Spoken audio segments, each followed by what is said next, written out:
El negocio que nosotros tenemos es una actividad empresarial, la más importante del mundo, tiene todas las características de respaldo en la corporación, de los mejores productos, de los mejores desarrollos, de una historia tremenda de 50 años de solidez en el mundo.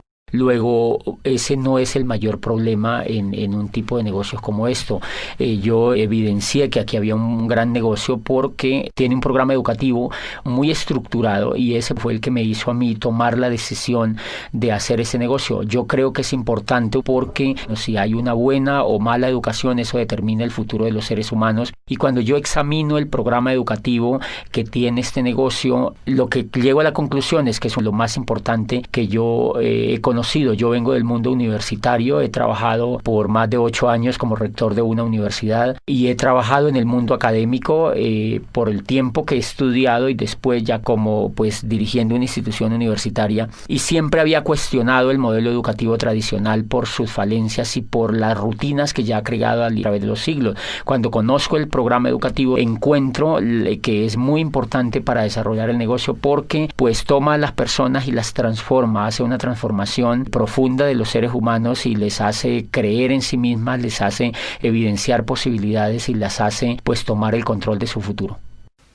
Una de las grandes sorpresas que yo encontré, yo entro como todas las personas a pegarme, digamos, a ese programa educativo porque me parecía siempre que la educación era importante. Cuando yo entro, encuentro que tiene 3 características esenciales. Yo lo he venido estudiando, he venido beneficiándome de él. Esas 3 características son, primero, que es un programa continuo, y eso es muy importante. Esa es una diferencia fundamental entre la educación tradicional y este programa educativo, y es que es continuo. La continuidad radica en que desde que una persona entra al negocio empiezan a educarla y esa educación nunca termina. La persona cuando puede estar ya muriendo, pero la persona tiene la posibilidad de estar estudiando y tiene la posibilidad de estar creciendo.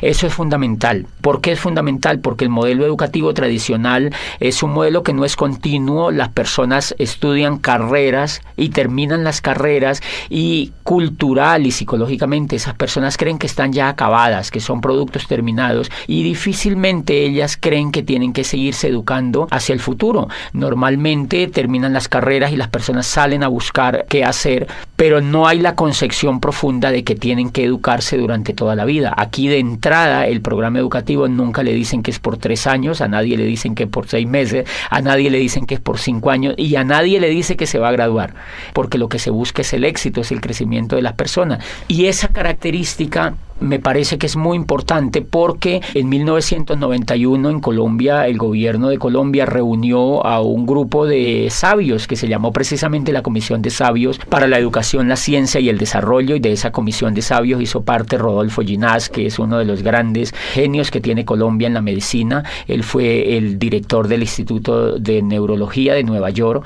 Estuvo en esa comisión Manuel Elkin Patarroyo y estuvo dentro de las personalidades, estuvo Gabriel García Márquez, y esa comisión determinó que, yo recuerdo que en uno de los resúmenes que esa comisión escribió, dice Gabriel García Márquez, que fue quien redactó el resumen final, dice: las condiciones de Colombia están dadas como nunca para el cambio social y la educación será el instrumento maestro. Dice él, pero no es cualquier tipo de educación la que necesita Colombia para transformarse. Dice, necesitamos una educación que sea inconforme y que sea reflexiva, una educación que vaya desde la cuna hasta la tumba, o sea, que sea continua. Dice, necesitamos una educación que nos inspire una nueva manera de pensar y que nos inste a descubrir quiénes somos en una sociedad que se quiera más a sí misma.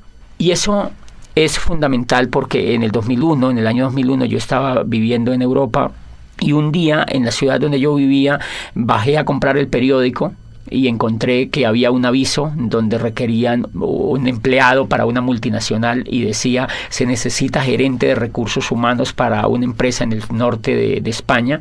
Y a mí me emocionó ese aviso porque yo creía tener posibilidades para aplicar. Cuando yo veo en ese aviso decía abajo: no mayor de 29 años.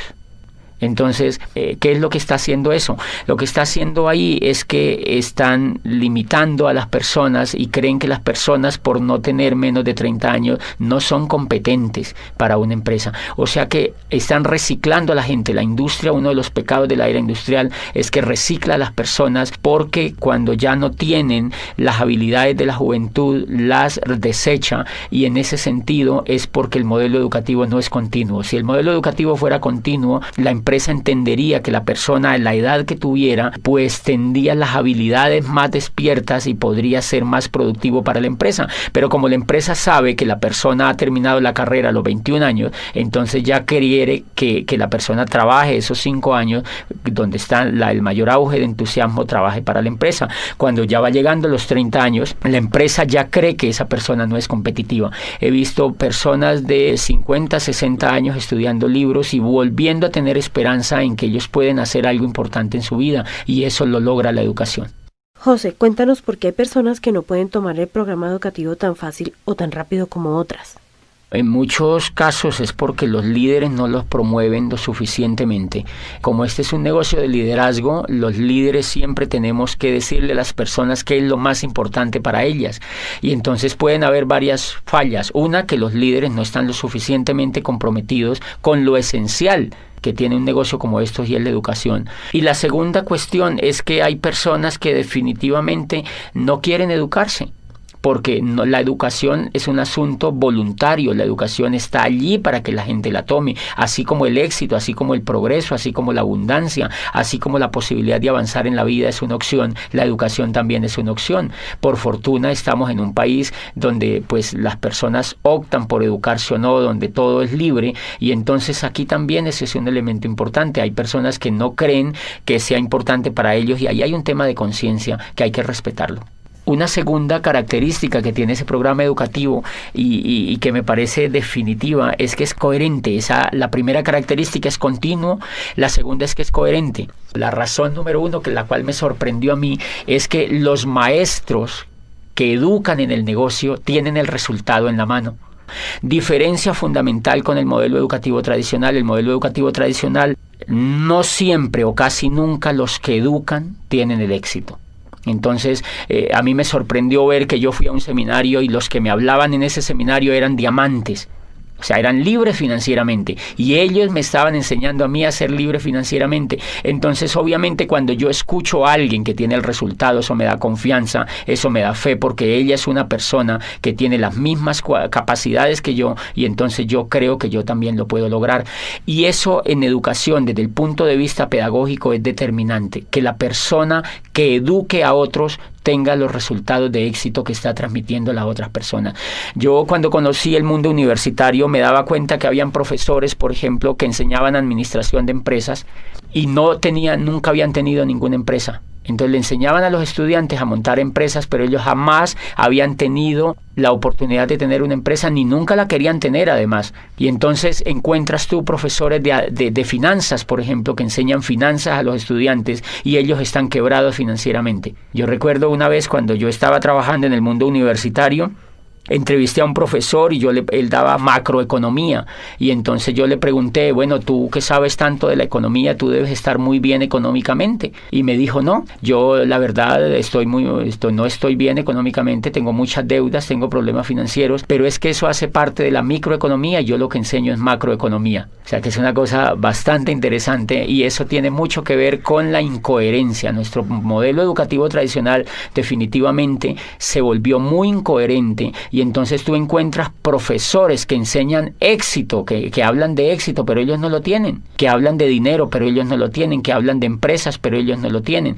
Y entonces ese es uno de los fracasos importantes del modelo tradicional. ¿Por qué? Porque los muchachos, como tienen ese espejo en sus profesores, ellos terminan duplicando a sus profesores, y eso empieza a generarse una ola de pobres que educan a pobres, de pobres que educan a pobres, que se educan entre los pobres, y todos terminan siendo pobres. Entonces por eso tú encuentras gente que les cuesta tener resultados financieros importantes, porque el reflejo y el espejo que ellos han tenido durante todas sus carreras por 20, 30 años de estudio ha sido de incoherencia. Y me hace acordar de una historia bellísima que leí en pedagogía alguna vez de un muchacho que quería estudiar cacería de dragones, era en Oriente, y él había encontrado que existía, pues la mayor necesidad de esa región era atacar la plaga de los dragones que lo infestaban todo. Entonces su padre lo lleva donde el maestro Lin, que era el más dotado en este tema de cazar dragones, y entonces el muchacho se matricula allá. Empieza a aprender primer semestre cómo cazar dragones 1, segundo semestre cómo cazar dragones 2, tercer semestre cómo cazar dragones 3, etcétera, etcétera. Pasan los 5 años y él se gradúa como cazador de dragones. Están tan contentos la familia que van a celebrar con él el grado, lo abrazan, se toman fotos, llevan la abuelita, todos los familiares, las tías, los primos, etcétera, etcétera, y los amigos, y brindan ese día porque se gradúa el hijo como cazador de dragones. Estaban tan felices que lo matriculan inmediatamente en la maestría de cómo cazar dragones, profundo ya, una maestría es una especialidad importante, y entonces el muchacho se queda ahí mismo en esa escuela de cazadores de dragones con su maestro dirigiéndole la maestría, y entonces ya empieza a profundizar cómo cazar dragones en el aire, cómo cazar dragones en el mar, cómo cazar dragones pues en la selva, y se especializa y termina la maestría. Vuelven y celebran a los 2 años y medio, 3 años, él termina, lleva 8 años estudiando cacería de dragones, y entonces celebra y sale como magíster en cacería de dragones. Se va al campo a cazar dragones y al cabo de 10 años regresa muy triste, ya más avanzado de edad. El muchacho ya está entrando en los 30 años, 30 y pico de años, y entonces le dice al maestro, maestro, yo estoy muy triste. Y le dice, ¿por qué estás triste? Le dice, mire, yo estudié aquí contigo en esta escuela cacería de dragones, fui aplicado, nunca me supleteé, nunca habilité, hice todo lo que tú me dijiste, repetí todas las asignaturas, hice todo el pensum, y me gradúo como cazador de dragones, y no solo me gradúo como cazador de dragones, sino que hago una maestría en cómo cazar dragones a nivel de especialidad.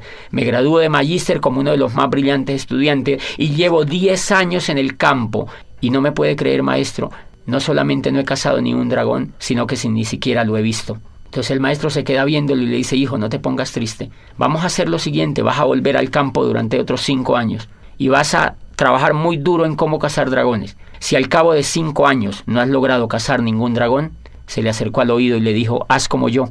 Dedícate a enseñar a los hombres el noble arte de cómo cazar dragones. Me parece que mucho le pasa a la educación tradicional eso. La incoherencia de la educación tradicional en general radica en que el gran cúmulo de profesores que enseñan no tienen los resultados, y entonces duplican la incoherencia, y por eso la gente sale preparada para no hacer nada, porque ellos han visto que los profesores no hacen exitosamente lo que les han enseñado. La coherencia es tan importante en la pedagogía y en la educación en general que en la historia de la raza humana solamente ha habido 2 momentos importantes de éxito en la educación, y esos éxitos han estado ligados especialmente con el valor de la coherencia. El primero se presenta en el siglo de oro de Pericles, en la Grecia clásica, donde allí nace la historia. Imagínense que allí vive Herodoto, y Herodoto no estudia historia, sino que Herodoto hace historia. Herodoto escribe la historia de los griegos, y allí nace el padre de la historia, que es él.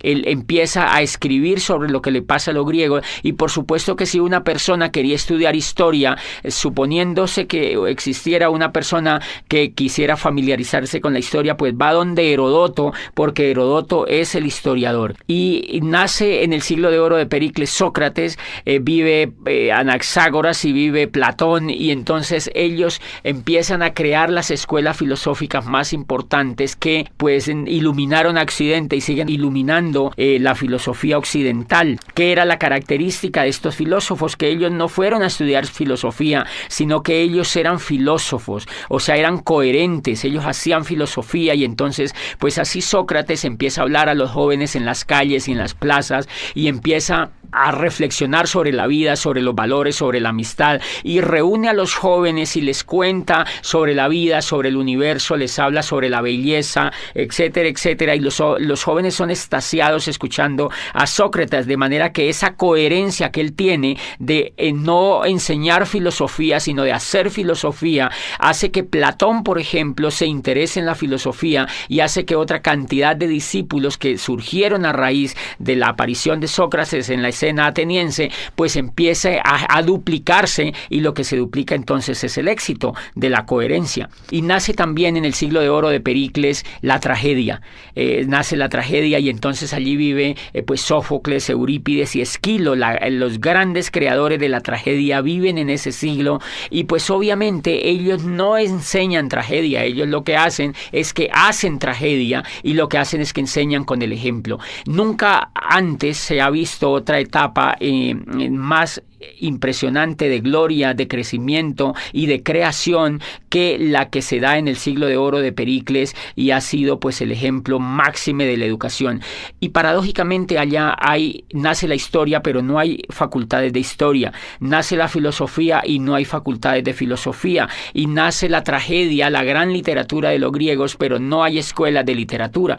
Entonces lo que hay son hechos concretos, hay maestros que hacen las cosas, y otros, si las quieren aprender, pues las aprenden realmente de los que saben. Y eso es tan importante que el otro momento que se presenta en el siglo XVI, prácticamente arrancando el siglo XVI, y es en lo que llamamos el Renacimiento. Allí, en la Florencia renacentista, se da otro milagro de la educación. Allí aparece el arte, aparece otra vez la filosofía renacentista, aparece el descubrimiento de las leyes físicas y de las leyes químicas, y aparece el renacimiento de la política, de la democracia con Maquiavelo. Aparece el planteamiento de teorías políticas que nunca se habían escuchado, básicamente en lo que plantea Maquiavelo, y aparece en el arte Miguel Ángel Buonarroti, aparece Tiziano, aparece Botticelli, y ninguno de ellos va a las escuelas de arte, sino que ellos van al taller de Verrocchio, van donde hay maestros pintando, donde hay escultores, donde hay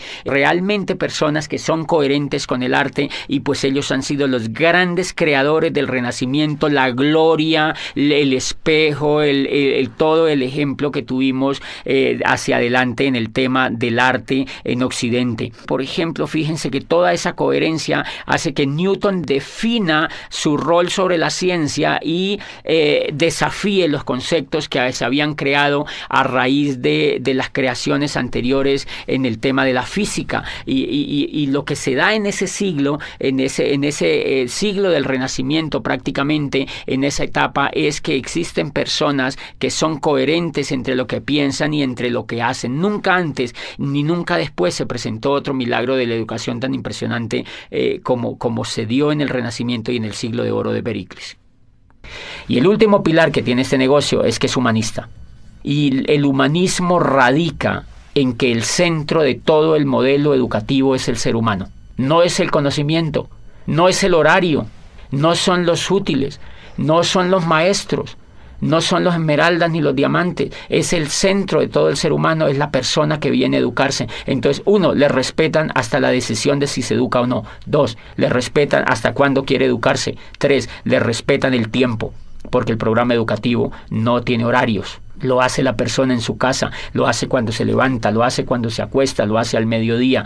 No tiene un horario como hace el programa educativo tradicional, que levanta a los niños a las 5 de la mañana para que se vayan a la escuela y le viola el sueño, le viola la esencia misma de las personas, que es el descanso. Los llevan a estudiar desde la madrugada a los niños con unos horarios determinantes que ellos no han escogido. Entonces el centro en este negocio del programa educativo, y por eso lo hace humanista, es el ser humano, no el conocimiento, no el intelecto, no los libros, no los profesores, no los horarios, sino el ser humano.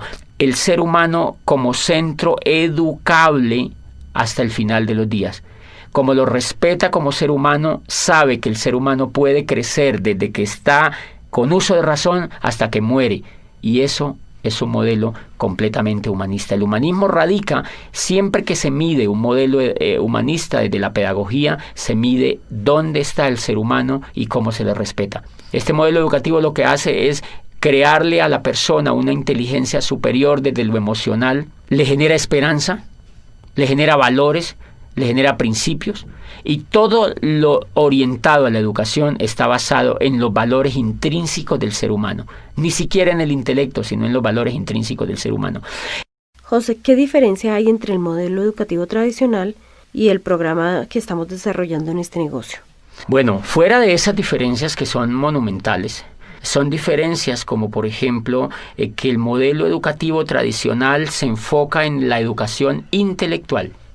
Y resulta que los grandes descubrimientos que se han hecho en la pedagogía apuntan a que el éxito de las personas en la vida no está basado en el intelecto, sino en la emoción. Entonces, una diferencia nuclear del programa educativo es que no educa el intelecto, sino que educa la emocionalidad. Hay una obra de Daniel Goleman que se llama Inteligencia Emocional, es un profesor de Harvard y fue uno de los primeros estudios serios que se hicieron recientemente sobre el tema de la educación emocional, y empezó la pedagogía a darse cuenta que la educación emocional era mucho más importante que la educación intelectual. Me explico. Si nosotros observamos, por ejemplo, escuchando o leyendo, cuando uno lee lo que escribió Einstein, por ejemplo, dice Einstein que es más importante la imaginación que el conocimiento. Lo que lleva a Einstein a descubrir la teoría de la relatividad es la emoción. No es lo que él sabía de física, es la emoción, es el deseo de hacer algo nuevo, es el deseo de descubrir una teoría nueva, era el deseo de superar al maestro que había antes que él.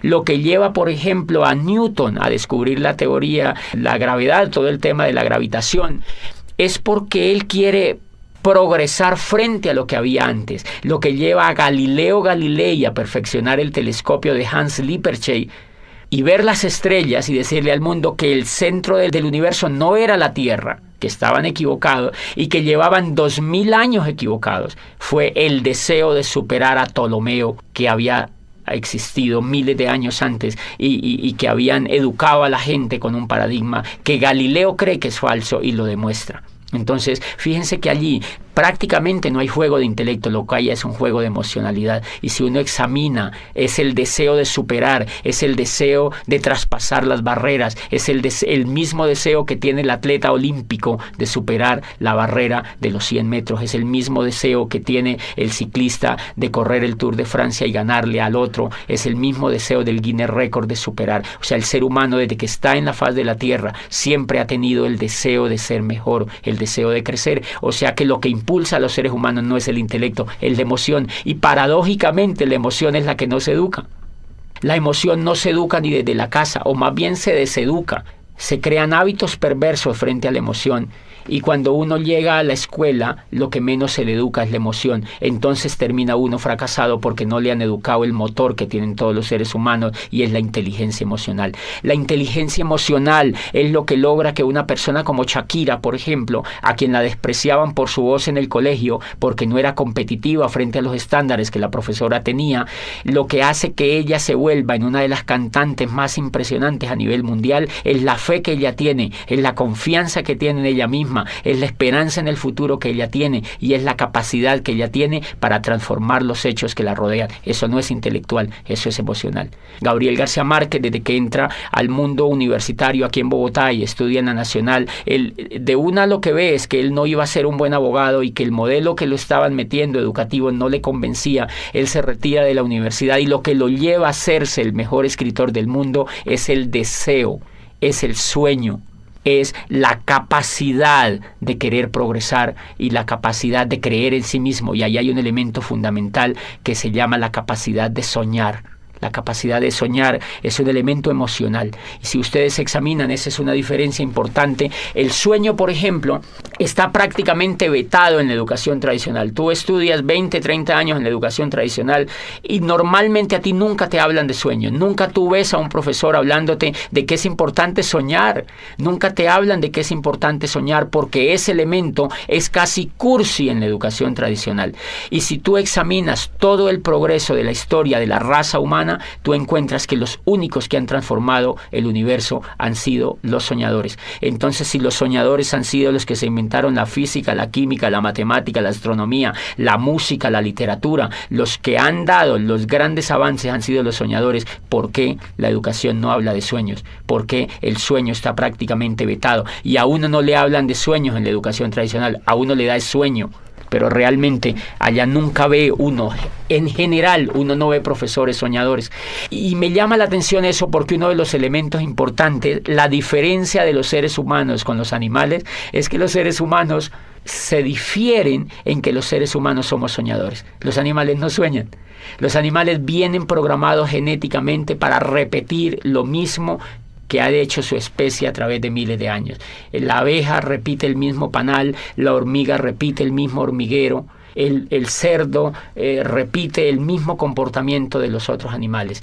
Y entonces, si la diferencia de los seres humanos con los animales es soñar, quiere decir que un modelo educativo que no nos enseñe a soñar no nos está humanizando, sino que nos está animalizando. Cuando yo entré a este programa educativo y encontré que el centro de todo el programa educativo era hablar de sueños, era volver a poner a la gente a soñar, era diciéndole a la gente, tú puedes lograr lo que tú quieras, tú puedes construir el futuro que tú quieras, tú puedes aprovechar este vehículo y cambiar la historia de tu vida, tú puedes imaginarte un futuro mejor. Ahí me di cuenta que estaban humanizando al ser humano. Y entonces me di cuenta que llevaba yo 20 años acercándome más a la raza animal que a la raza humana mediante la educación. Esa es una trampa que la educación tradicional no ha descubierto todavía y que hay intentos por progresar, pero es tan grande. La educación tradicional lleva más de 800 años haciendo lo mismo y no la han cambiado prácticamente ni un ápice.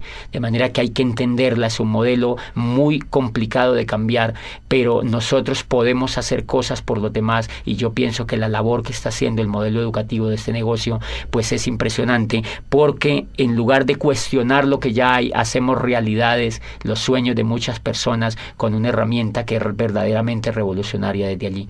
Y los sueños son emocionales, ese es un elemento. Otro elemento como ejemplo es la confianza. Si tú te das cuenta, los Estados Unidos de América en estos momentos han entrado en una recesión. ¿Qué es la recesión? Carencia de confianza en la economía. No es que no tengan dinero, lo que pasa es que no quieren invertir el dinero. Los bancos no quieren prestar. ¿Por qué no quieren prestar? Porque no tienen confianza. ¿Por qué no quieren comprar finca raíz? Porque no hay confianza. ¿Por qué no hacen negocios como antes? Porque no hay confianza. O sea que el elemento, por la confianza se cae la bolsa de valores de Nueva York. Por la confianza, imagínate, la confianza no es intelectual, es emocional. Y entonces si la confianza es la que es capaz de mover la economía del mundo, ¿por qué no se educa en la confianza? ¿Por qué no se educa a los niños a que sean confiables? Si ustedes observan afuera, se van a dar cuenta que las personas que tienen éxito es porque son confiables. Las personas que no tienen éxito es porque no son confiables. El éxito económico y el éxito en todas las etapas de la vida radica en la confianza. La confianza que la familia le tiene a uno determina el éxito que uno tiene con la familia. Si uno no es confiable, ni la misma familia lo apoya. O sea, ¿qué quiere decir? Que la confianza es un factor determinante en el progreso de los seres humanos y nunca se enseña. Claro, cuando una persona se vuelve confiable, puede progresar en todos los aspectos de la vida. Y ese es un elemento. Este negocio educa en valores, en volver soñadores, en el valor de la imaginación, en el valor de la confianza, en el valor del perdón, en el valor de la asociación, que es fundamental. La asociación, fíjate que en la educación tradicional, uno de los elementos que me gustó de este negocio es que cuando yo entré me empecé a asociar con gente rica. La gente que te educa es gente rica, es gente que tiene lo que uno quisiera tener. La educación que yo había tenido me asociaba era con gente que no tenía los resultados. Entonces, obviamente, si las personas se asocian, si una persona se asocia con gente que viola la ley, esa persona le da por violar la ley. Si una persona se asocia con gente fumadora, se quiere volver fumador. Igual, si una persona se asocia con gente rica, se quiere volver rico. Si una persona se asocia con gente pobre, se quiere volver pobre. Porque Dios los hace y ellos se juntan, dice el dicho. Entonces tú encuentras, claro, si una persona es educada en un medio pobre, donde no ve resultados, la persona lo único que va a duplicar es pobreza. Este modelo de negocio tiene la facultad de asociar a las personas con gente que tiene resultados de abundancia y entonces eso se pega en las otras personas. Por eso crea como una especie de ambiente donde hay muy fácil la posibilidad de la duplicación, porque las personas siempre están viendo resultados y siempre están viendo posibilidades y siempre están viendo coherencia y siempre están viendo progreso. Otro elemento importante es que cuando uno se asocia en este negocio, uno encuentra gente que no se queja, gente que no habla de pobreza, gente que no te habla de crisis, gente que no te habla de fracaso, gente que no te habla de pérdida. Acá siempre te van a hablar de ganancia, de prosperidad, de abundancia, de riqueza, de amistad, de perdón, de valores, de familia, de crecimiento. Entonces, obviamente, si te están hablando todo el tiempo de eso y tú lo vives, a ti eso se te va pegando y te dan ganas de ejercerlo en tu vida. ¿Tú consideras que este programa educativo es importante para un negocio multinivel? Sí, totalmente definitivo. Y una de las diferencias que tiene, digamos, montar un negocio de network marketing con montar un negocio tradicional, es que el que monta un negocio tradicional, primero, en la universidad no le han enseñado actitudes de ser empresario. La diferencia entre una persona que es empresaria y alguien que no es empresaria es la actitud.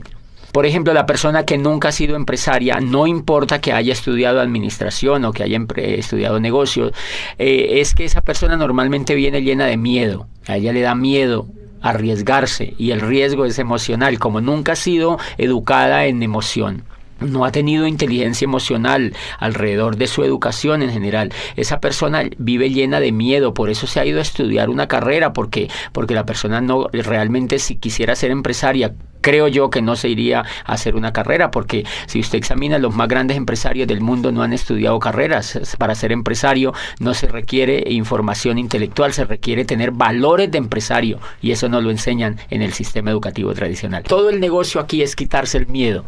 Todas las personas vivimos llenas de miedo. Nosotros vivimos con el miedo. Miedo a arriesgarnos, miedo a ser el oso, miedo a quedar mal, miedo a que nos vaya mal. Siempre pensamos en qué pasa si nos va mal. O sea que llevamos mucho miedo por dentro, y esa es la razón número uno porque la mayoría de personas no son empresarias. Resulta que el miedo es el aliado número uno de la pobreza. O sea, el miedo y la riqueza no la van. El miedo y la riqueza no la van, entonces la pobreza se alía con el miedo. Y si tú observas, por ejemplo, cuando el mundo del empleo es un mundo que lo explota el miedo. ¿Por qué uno se vuelve empleado? Yo fui empleado durante 8 años. ¿Y por qué no era empresario? Porque me daba miedo. O sea, que yo era empleado era porque no podía hacer otra cosa. Cuando este programa me educa y me saca el miedo, a mí se me ocurre lanzarme a ser empresario. Entonces, ¿por qué es importante el programa educativo? Porque te va a sacar el miedo. El miedo siempre vive con uno. Lo que pasa es que el programa educativo lo minimiza, lo arrincona, lo manda a espectros donde uno no lo necesita. Y cada vez que uno se educa emocionalmente en ese negocio, el miedo se aminora. Los seres humanos en cuestiones con el miedo somos como un demaquillante. El demaquillante normalmente tiene mitad de agua y mitad de aceite. Entonces, normalmente nosotros salimos de las carreras o llegamos a la vida así, con mitad de miedo y mitad de coraje. Pero normalmente el miedo gana, porque es más fácil no hacer las cosas que hacerlas, obviamente. Entonces, lo que hace el programa educativo es que nos agita. Hagan de cuenta que se agita ese demaquillante, y el miedo se mezcla con el coraje. Y entonces, como el miedo se mezcla con el coraje, no nos puede ganar. Y entonces uno sale y da un plan, uno va y muestra los productos, uno va y hace un auspicio, uno hace algo en el negocio. Y cuando uno se ha dado cuenta, nos hemos dado cuenta que cuando uno deja de escuchar el programa educativo, deja de educarse emocionalmente, vuelve y se aparta el miedo, y vuelve el coraje, se aparta, y entonces uno para de hacer el negocio. O sea que todo el negocio en los seres humanos consiste, para ser empresarios, en quitarnos el miedo. Y por eso es importante, porque las personas llegan pues llenísimas de miedo, y eso es lo que va ocurriendo en la mente de la gente. Cuando la gente se empieza a quitar el miedo, empiezan a sentir poder. Por eso es que yo no le recomiendo a ninguna persona que sea empleada que se salga de los empleos. Cuando inician el negocio, me preguntan, este negocio me parece muy bueno, yo me quiero salir del empleo, yo quiero dedicarme solo a esto. Yo le digo, prohibido. Porque esa persona no se ha sacado el miedo todavía. No le recomiendo tampoco, porque si esa persona ya se hubiera sacado el miedo, ya mínimo era platino en ese negocio, o era esmeralda, o era diamante. La razón por la cual no ha calificado es porque tiene miedo. Entonces es muy recomendable que las personas se vayan sacando de a poquito el miedo, y que valoren sus empleos, que se vuelvan buenos empleados, es decir, que hagan bien sus funciones, pero poquito a poco se van quitando el miedo. Y cuando se quiten el miedo, se quitan al jefe también, pero antes de que se quiten el miedo no se lo van a poder quitar. Entonces es fundamental, y además las emociones, la excelencia, dice Aristóteles, no es un acto sino un hábito. Y lo que busca este programa educativo es volver a la gente excelente. Y entonces, ¿por qué hay que pegarse al programa educativo? ¿Por qué es importante para un empresario? Porque le va a quitar el miedo y porque le va a generar el hábito de la excelencia. Y eso no se genera en un día, tiene que generarse en un proceso. Bueno, José, entonces, ¿qué le dirías tú a aquellos empresarios que ven el sistema educativo como un gasto? Bueno, más que decirles es como evidenciar qué es lo que pasa normalmente con un empresario nuevo que ingresa al negocio y no es que no le guste, porque a ellos les gusta, lo que no les gusta es pagar. Entonces, porque el programa educativo tiene un costo, si tú observas la carrera que has hecho, eso te ha sacado dinero y tiempo, mucho dinero y mucho tiempo, y tienes que evaluar los resultados que tú tienes con eso que has hecho. Luego acá, si tienes un programa educativo que es altamente competitivo, que es diferente a lo que has hecho y aquí vas a construir el futuro, pues lo menos que puedes hacer es pegarte al programa educativo. Porque la gente no se pega. La gente no se pega porque está acostumbrada a no invertir en su mente. En general, la gente hace las carreras porque todo el mundo las hace. En general, la gente va a las universidades porque si no va a las universidades, los papás lo recriminan. Entonces, es como un poco para dónde va Vicente, para dónde va la gente, porque es culturalmente aceptable que un pelado salga de la universidad y lo primero que la mamá se queda viendo es, bueno, salga al colegio y ahora ¿cuál universidad va a entrar? Es un imperativo social. Pero normalmente ellos no están interesados en invertir. Ellos no están interesados en general, sino que la cultura los avienta a eso. ¿Qué es lo que pasa acá? Que como es mucho más libre y es mucho más optativa la decisión, más aún que hay que aclarar que este programa educativo es totalmente voluntario para los empresarios. Ninguno de nosotros podemos obligar a un empresario a que se pegue al programa educativo.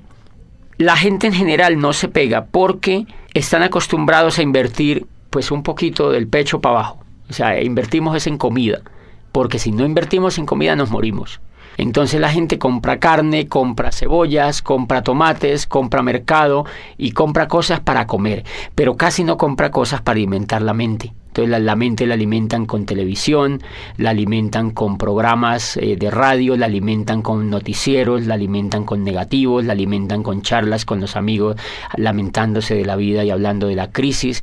Entonces ese tipo de alimentación tiene muy negativizado al ser humano. Y claro, cuando ellos entran acá creen que eso no se puede cambiar porque es como un disco duro que ya viene grabado. Entonces las personas normalmente no se conectan por un hábito que tienen de no invertir en su mente. Entonces lo que uno tendría que ayudarles es a que ellos tomen el hábito de invertir en su mente, porque si no toman el hábito de invertir en su mente no hay absolutamente nada que hacer con una persona, porque yo creo que si una persona no se pega al programa educativo, pues tiene muchas dificultades en generar un negocio próspero. Puede hacer un negocio minorista, pero no puede hacer pues un negocio próspero. Entonces yo les recomiendo a todos los empresarios que se peguen al programa educativo y que hagan todo lo que les dicen sus líderes, sobre todo los líderes que ya tienen los resultados.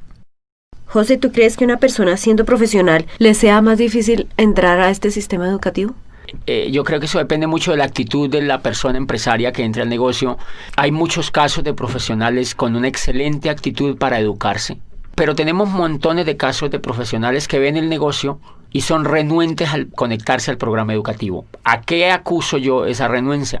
Creo que esa renuncia tiene que ver con lo que ellos creen que son. Como ya son médicos, como uno ya es abogado, como uno ya es ingeniero, entonces uno se cree producto terminado. Y ellos no tienen la culpa, ellos así los han hecho creer. Eso se lo ha hecho creer todas las décadas que llevan de estudio y los grados que les han dado. Entonces se creen productos terminados y creen que esto es un jueguito, que esto es una cosa allí pues como para decidirlo de manera sencilla. O sea, no creen que sea tan importante porque se creen productos terminados. Pero cuando ellos van, digamos que entra un ingeniero, yo he tenido casos de ingenieros civiles que me dicen, yo entro a eso y eso me gusta y yo sé que eso es espectacular como negocio. Y empiezan a dar planes, y empiezan a trabajar, empiezan a querer auspiciar, empiezan a querer construir el negocio y se frenan. Y vuelven a mí y me preguntan, no sé qué es lo que me pasa. Lo que pasa es que yo voy donde la gente y me dice que no, yo a veces contacto a la gente y me dejan plantado. Y obviamente para un profesional de esos, pues un resultado de eso lo golpea. Cuando yo los escucho me dicen, no tengo resultado, yo le doy y le doy y le doy y no avanzo. Entonces yo advierto muchas cosas. Él se empieza a dar cuenta de que le falta algo que él no sabía que le faltaba. Y es, por ejemplo, coraje. disciplina, perseverancia. Él se quiere rajar, por muy ingeniero que sea, él se quiere rajar al segundo mes. O sea que él en ese momento le está faltando inteligencia emocional. Él es buen ingeniero, pero como empresario no tiene inteligencia. Entonces, él en ese momento, antes de conectarse al programa educativo, él no se da cuenta que le falta la inteligencia emocional suficiente para ser empresario. Entonces, creo que esa es una de las razones. El sentirse producto terminado, fíjense que la ignorancia, decía Platón, no es un estado de escasez, sino un estado de llenura. Y entonces cuando uno es profesional, uno se siente lleno, uno se siente que se va a comer el mundo, uno cree que ya todo lo sabe. Entonces que nadie le puede venir a enseñar otra cosa. Y dice Platón, ese es el peor pecado que se comete frente al conocimiento, porque la ignorancia, dice, si fuera un estado de vacío, pues simplemente bastaría con llenarlo y se solucionaría el problema. Dice, pero como es un estado de llenura, lo que la persona tiene que es vaciarse de todo lo que no sabe, de lo que cree que sabe, pero que no lo sabe, para que pues se vuelva un poco noble y empiece a aprender otras cosas. Entonces la dificultad radica allí cuando esa persona entienda que creo que es más con un estrelle que él se pegue cuando arranque el negocio y se da cuenta que la gente no le hace caso, que la gente que entra no quiere estar con él, que la gente que entra se raja y normalmente es por problemas de confianza porque no confían en él, es por problemas de que no lo ven entusiasmado. Y todo eso es emocional, entonces él tiene que empezar a educar ese tipo de emociones si lo que quiere es hacerse esmeralda o diamante en ese negocio. Retomando un poco sobre lo que dijiste anteriormente, háblanos sobre la coherencia y la práctica. Este tema de coherencia y práctica es fundamental, sobre todo en este negocio. Miren, cuando yo entré me sorprende que la persona se conecta al programa educativo, o sea que lo educan exitosos, pero a la vez le dan el negocio para que vaya practicando. No le dicen vas a conectarte 5 años y después le vamos a montar un negocio. Eso sería repetir el esquema tradicional. Acá lo que le dicen es se va a conectar a un programa educativo y ya le montamos el negocio. Empiézalo a practicar. Entonces, ¿qué pasa? Que la persona cuando aprende y practica, aprende 2 veces. Y entonces esa persona tiene la posibilidad de aprender muy rápidamente, que es lo que creo que es una tremendísima falla pedagógica en el modelo educativo tradicional. Y es que a las personas se les hace ir, mire, si tú sumas, uno va al antejardín, al jardín, a la media vocacional, a la escuela, al bachillerato, y termina siendo posgrados. Y si tú examinas durante esos 20 o 25 años, tú nunca has practicado nada. Entonces, en pedagogía existe un tema tremendísimamente desarrollado hoy en día que se llama la programación neurolingüística, y es que de acuerdo a al modelo de pensamiento en que tú estés enfocado, aprendes ciertas cosas o desarrollas ciertas habilidades o no. ¿Qué es lo que yo veo en la educación tradicional? Que como uno entra desde chiquitico hasta los 20 y pico de años, son 20 y pico de años en la educación tradicional, y el componente que existe es que uno no hace nada. Entonces, eso es una programación neurolingüística indirecta o casi directa. Como tú no haces nada durante 20 y pico de años mientras te estás estudiando, adivina qué aprendes a hacer. Nada. Y por eso es que después, ya cuando uno realmente empieza a aprender a hacer algo exitoso, es cuando ya está viejo o cuando ya está de mayor edad, porque ha pasado la mayoría del tiempo sin hacer nada. En cambio, una sorpresa tremenda en este negocio es que cuando la persona ingresa al negocio, le montan un negocio para que empiece a practicar. Entonces él ejerce el tema de aprender mediante el error. Aprende, practica y comete errores. Aprende, practica y comete errores. Entonces él mismo va viendo cómo es que él mismo tiene que superar los obstáculos, porque él mismo es el que está practicando. No otro por él, ni en piloto simulador, sino en la realidad. Él sabe que cuando raja a una persona, por ejemplo, es porque es mal comunicador en muchos casos. Él sabe que cuando contacta y no logra auspiciar a la persona es porque es un mal comunicador. Entonces aprende que él tiene que mejorar esa habilidad de comunicarse mejor, etcétera, etcétera. Pero realmente lo importante allí es que la teoría y la práctica van completamente hiladas desde el primer momento. Y bien, eso hace pues que hayan tremendas posibilidades de éxito. Yo mismo me pongo a examinarme. Yo estoy durante 20 y pico de años en la economía tradicional y en la educación tradicional. Y el éxito en lo que yo hago, pues en lo que yo quería hacer con mi vida, era mínimo, realmente mínimo, tanto que al nivel de frustración me había llevado. Este programa educativo, en 4 años, ha logrado lo que ningún programa educativo pudo hacer con la vida mía. Por eso pienso que el valor tremendo que tiene y el valor pues lo tiene muy, muy empotrado en la coherencia. ¿Cuál sería tu mensaje final para los empresarios? Bueno, yo creo que redondeando esto, Sonia, es pues entender un poco que infortunadamente en el mundo tradicional no hay modelos educativos que cambien a la gente de cuadrante. Por eso tú encuentras personas en la economía tradicional que montan negocios, trabajan unos años, se quiebran. Imagínate que la Cámara de Comercio tiene unas estadísticas donde dicen que el 95% de los negocios de las empresas que se montan se quiebran en los primeros 5 años. Pero nadie se ha puesto a investigar por qué es que se quiebran. La mayoría de la gente le echa la culpa a la economía, al modelo económico, a la falta de posibilidades, y eso no es real. Entonces las personas montan los negocios, duran 5 años trabajando en ellos, se quiebran, recogen lo que les queda, montan otro, vuelven y se quiebran, recogen lo que les queda, intentan ya con otro, y cuando ellos se dan cuenta que como que no funciona nada, le echan la culpa al gobierno, le echan la culpa al país donde viven, y dicen, no, yo me voy para Europa, yo me voy para los Estados Unidos, y terminan en España, allá haciendo otra cosa, y no se dan cuenta que el problema no era ni de la economía, ni de la familia, ni del gobierno, ni del país donde vivían, sino que el problema era lo que ellos tenían en la cabeza. Entonces, como ellos se llevan la cabeza para allá, el problema sigue, pero en España. Entonces, eso que nos está diciendo, que si un país quiere tener riqueza, un país tiene que enfocar su educación en que la gente se cambie del cuadrante, de que se cambie de un cuadrante de empleado o autoempleado y que se vaya al cuadrante de ser empresario. Por eso yo insto a los empresarios de América Latina a que motiven a las otras personas que conocen a que se peguen a un programa educativo que en el fondo lo que va a hacer con ellos es cambiarlos de cuadrante para que logren no solo el éxito en este negocio, sino en cualquier cosa que ellos pues emprendan en la vida.